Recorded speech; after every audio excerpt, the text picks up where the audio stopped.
Per cortesia, Viola Magoga in zona premiazioni, Viola Magoga. Intanto 1-5-18 Alberto Ruzzon si aggiudica la quinta serie e passa al comando della classifica provvisoria.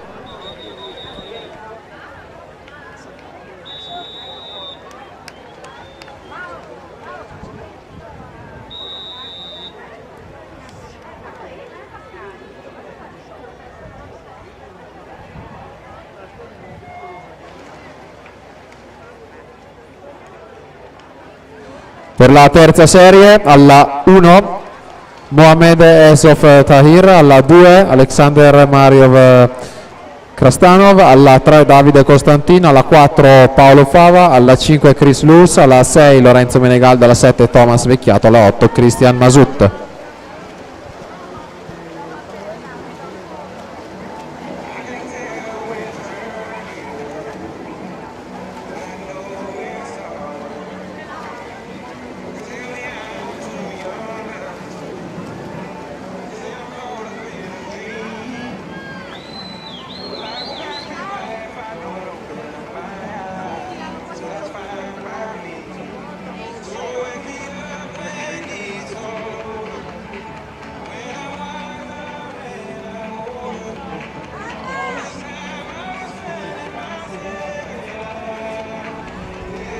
Renato Castellan 60-24 passa al comando della classifica provvisoria aggiudicandosi questa quarta serie. Alla partenza la serie numero 3.